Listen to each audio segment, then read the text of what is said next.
Saya ingin bawa satu kisah. Ini dimuat oleh para ulama dalam kitab lama. Satu masa ada seorang orang saleh ya. Dia ni tinggal di sebelah Farsi sana. Bahasa lama Farsi, bahasa sekarang Iran. Dia pergi Mekah. Satu malam dia tertidur di Masjid Haram dan dia bermimpi. Setelah orang tawaf semua habis haji, dia bermimpi ada seseorang yang datang kepadanya. Orang itu berkata, tahun ini tak ada satu orang pun haji yang diterima oleh Allah. Haji semua mardud, tertolak. Cuma ada satu orang duduk di kampung-kampung ini, namanya ini, haji dia diterima. Karena mimpinya itu jelas, dia catat nama orangnya, dia balik dan dia cari orang itu di negeri tersebut. Dan dia jumpa orang itu di negerinya. Setelah dia jumpa, dia bertanya kepada orang tersebut, tuankah yang nama sekian? Ya, kata orang. Saya mau tanya, tahun ni bukankah tuan pergi Mekah? Tidak, saya tak jadi pergi. Kenapa tak jadi pergi? Karena dah saya siap untuk nak berangkat pergi haji. Ada tetangga saya yang saya baru tahu dia itu sangat-sangat darurat, miskin, yang perlu saya bantu. Saya batal niat saya untuk pergi haji. Saya bantu tetangga. Maka kata orang soleh ini, benar mimpi saya. Apa mimpimu? Saya di Mekah. Saya bermimpi ada orang yang datang beritahu kepada saya, tahun ini semua haji mardud, hanya satu orang yang nama itu nama tuan. Ini sebab saya datang dari negeri yang jauh untuk jumpa tuan, untuk nak tahu ini. Sebab mimpi itu sangat jelas. Nampak seorang yang tak pergi haji hanya pasang niat, dia batalkan rancangan untuk pergi haji demi untuk bantu tetangganya yang susah, yang tak terbantu oleh orang lain. Haji dia diterima oleh Allah, padahal dia tak pergi haji. Nampak begitu rahsia Allah mengutamakan tetangga, saudara muslim lebih utama daripada ulang-ulang pergi haji. Kita tak tahulah orang itu apakah dia berulang pergi haji ataupun itu kali pertama dia nak pergi haji. Tapi yang nyata, haji dia yang diterima, haji yang lain tertolak berdasarkan mimpi tersebut, bukan berdasarkan syariat. Tak ada wahyu turun kemudian. Yang kedua, antara membangun masjid dengan duit itu dibuat perkara fardu kifayah yang lain. Pada hari ini kita lihat orang yang berharta sangat bangga dia boleh bangun bangunan masjid. Kadang-kadang dia kata, ini masjid saya seorang je, jangan jumpa orang lain. Daripada beli tanah sampai siap, saya seorang ni. Dia buatlah dengan penuh bangga, tapi dengan syarat ada nama dia sikit. Nama dia Nawawi, Masjidin Nawawi.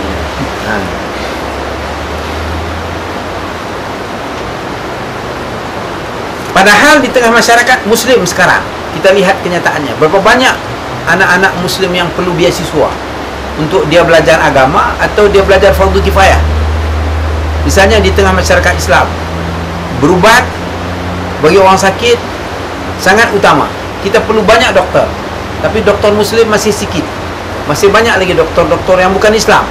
Apakah doktor ni boleh bagi fatwa melarang orang kalau dia sakit jangan puasa? Tak boleh, sebab dia kafir. Kalau dia doktor muslim takwa, dia kata, Pak, buka puasa sebab ini sakit. Kita boleh terima sebab dia doktor yang soleh. Jadi lebih utama dia bagi beasiswa untuk kedoktoran, lebih utama dia bagi beasiswa untuk melahirkan engineer. Sebab jalan sekarang ni, jalan raya, banyak engineer tipu. Sebab itu dia makan batu-batu semua, kan? Daripada atas keluar satu jalan raya 500 juta, siap hanya 200 juta, pakat-pakat makan. Engineer pun tipu sama. Kita perlu lahirkan engineer yang bertakwa. Begitu juga yang pakar dalam bidang elektrik, elektrik ni, pembangkit tenaga elektrik. Kerosakan-kerosakan yang terpaksa bayar dengan pakar-pakar luar negeri. Kenapa kita tak latih orang kita? Semua ini perlu.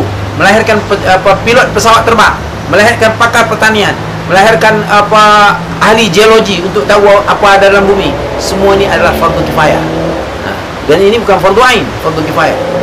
Jadi kalau dah ada masjid satu, tak usahlah buat masjid lagi satu di kampung tu juga. Sebab masjid yang ada pun tak penuh. Masjid boleh muat 500 orang, datang 5 orang. Tapi dia galak nak buat juga masjid, kononnya nak dapat tempat di sisi Allah Subhanahu Wa Taala di akhirat. Sebab ada hadis, barang siapa bina masjid nanti dia bina rumahnya di syurga. Ya, itu kalau tak ada masjid. Ini dah ada masjid, berubah kerajaan daripada Parti Berjaya kepada Parti PBS. PBS buat masjid pula, di sisi lain PBS buat kerajaan pula. Kacau bilau jadinya. Kenapa? Ini tak ada ilmu fiqh awlawiyat. Mana yang lebih utama? Akhirnya dia buat yang mana lebih mencunguni, bukan mana yang lebih utama. Jadi kita hendaklah faham hakikat ini. Kalau soal masjid, masjid sudah ada, jangan buat 2 masjid di satu kampung. Petang ini saya ditelefon oleh Ustaz Ramli daripada Tenom. Dia kata ada sebuah masjid di kampung Tanah Merah di Keningau.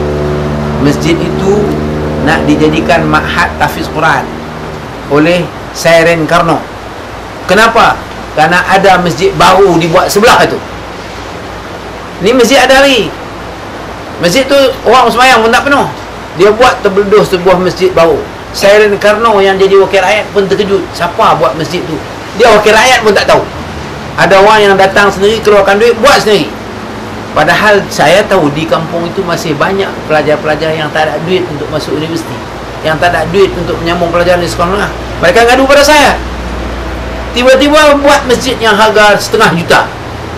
Ini gila punya dia ni. Senang aja jawab keputusan ni. Kerana tak tahu mana yang lebih utama dalam amalan Islam. Lebih utama dia bagi beasiswa lah kat yang miskin-miskin ini, supaya bebas daripada kebodohan, keluar daripada kejahalan. Lahirkan seorang imam misalnya di situ, antar ke Azhar Mesir yang boleh hafal Quran, balik jadi imam di kampung Tanah Merah. Antar ke Azhar yang boleh jadi khatib, tak perlu minta khutbah di mana-mana. Kalau dia betul ada duit, kan? Beasiswa daripada peringkat awal sampai ke akhir. Lahir pula seorang ustazah yang boleh mengajar di kampung itu. Patutnya begitu. Ini buat masjid sebelah, pening kepala Sairen Karno. Akhirnya dia buat keputusan, kita buat tahfiz Quran lah di sini. Telefon saya minta go. Jadi jelaslah saudara-saudara, keputusan yang dibuat itu tidak mengutamakan yang utama, hanya mementingkan kepuasan dirinya saja. Ini contoh di depan mata kita. Kita lihatlah masjid-masjid di tempat kita, Masya Allah, masjid indah. Tapi bawa orang sembahyang subuh 5, 7 kan? Selain itu, antara memakai purdah tutup muka dengan buka purdah untuk pergi dakwah. Ini seorang perempuan katakanlah sangat cantik lah, kan? Jadi dia nak pakai purdah. Jadi kerana pakai purdah, bila dia nak pergi dakwah, orang lari. Maklum di kampung-kampung orang tengok ni hantu kongkom apa pula datang. Lari lah orang, kan? Orang tak senang. Walaupun dia pandai, walaupun dia bijak, tapi penampilan pertamanya itu sudah reject orang. Waktu itu nak pakai purdah kah? Nak buka purdah, pakai tudung biasa saja pergi dakwah. Oh tak, dia pertahan juga purdahnya. Ini Allah Ta'ala suruh, kata dia. Yalah, suruh tu bukan suruh wajib, ya, suruh sunat saja. Jadi kalau orang ini mengutamakan yang lebih utama, dia akan buka purdahnya dan dia pergi berdakwah. Sebab seorang yang memeluk agama Islam, di tapak tangannya lebih besar daripada dunia dan isinya. Allah. Kalau terhalang dengan purdah, dia pun diusir daripada kampung itu, rugi dia. Ini keutamaan-keutamaan yang kita perlu fikirkan. Banyak juga yang bahlul jenis ini.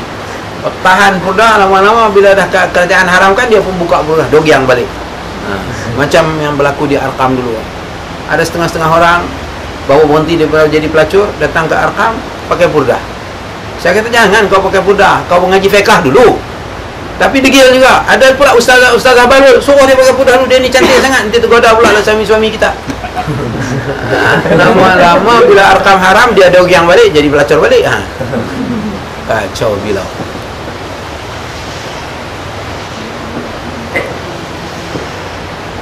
Kemudian di antara solat sunat duha atau solat sunat ba'diyah qabliyah dengan melayan tamu, mana lebih utama? Naklah kita faham, solat sunat itu untuk peribadi, tapi bila ada tamu itu adalah urusan kita dengan manusia. Maka Rasulullah tunjuk contoh, bila ada tamu dia percepatkan sembahyang dia.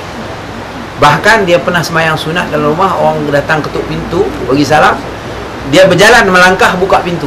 Ingat dalam sembahyang sunat boleh melangkah pergi buka pintu. Ini nak kena faham. Dalam sembahyang wajib jangan cuba-cuba, kecuali ada syarat-syaratnya. Langkah 2 langkah berhenti lagi, betul langkah 2 langkah. Ini baru mengaji fiqh ni. Langkah 2 langkah berhenti lagi. Kalau sambung terus batal sembahyang. Jadi Rasul dia melangkah, dia buka pintu, orang tahu Rasul sembahyang. Jadi kita naklah faham sembahyang duha, sembahyang rawatib, sembahyang apapun, zikir kah, baca Quran kah, kalau ada tamu, urus tamu dulu, karena itu lebih utama. Ada kejadian yang saya pergi ke rumah seorang yang dianggap soleh, kita pergi bagi salam, orang-orang dia lah ni dia punya jok-jok lah, kata tak boleh ustaz, ini Tok Guru sedang duk wirid, ni Tok Guru Bahlul ni. Kalau dia betul alim, dia akan tinggal wirid dia, tinggal ini tamu datang. Walaupun tamu itu setengah gila, dia naklah hormati. Apalagi kalau tamu tu orang besar-besar, kan, orang lebih alim daripada dia. Si muridnya kata, ustaz tak boleh ni Tok Guru suluk ni, ni jahil. Jadi kadang-kadang tak berkembangnya dakwah kerana ini, tak tahu mana lebih utama, mana yang tak utama. Rasulullah sendiri dalam hal seumpama ini dia sangat jaga. Sebab itu semua orang memuji dia. Jadi tetamu tak pernah rasa kecewa kalau dia nak pergi ke tempat Rasulullah, nak bercakap, Rasulullah sedang sembahyang pun dia percepatkan, sebab itu sunat saja, bukan wajib, kecuali yang wajib. Namun kalau yang wajib pun ada contoh Rasulullah tunjuk mana lebih utama, memanjangkan salat yang wajib dengan mempercepatnya ketika ada masalah. Satu masa Rasulullah jadi imam sembahyang, ada budak-budak menangis di belakang, Rasulullah percepatkan sembahyang, percepatkan sembahyang, salam cepat-cepat, sudah tak mau biar budak-budak itu nangis lama-lama. Tengok sikap Rasulullah. Jadi waktu bukan dia tak dengar orang nangis, ni nak khusyuk sampai tak dengar apa-apa ni, ni tak bahlul juga ni, ni jaga juga ni. Sebab tu khusyuk bukan tak dengar, dengar, tahu. Rasulullah percepatkan sembahyang supaya ibu-ibu boleh mengurus anak dia yang menangis. So budak-budak ni menangis bukan ada apa ni, ampun lagi kalau dia nak nangis, menjerit asal puas-puasnya, kan. Jadi maknya gelisah sembahyang tak khusyuk, Rasulullah percepatkan sembahyang. Ini keindahan Islam yang ditinggalkan oleh Rasulullah. Ini menunjukkan Rasulullah mengutamakan manusia bila berhadapan dengan permasalahan manusia. Kemudian antara beri hutang dan beri sedekah, mana lebih utama?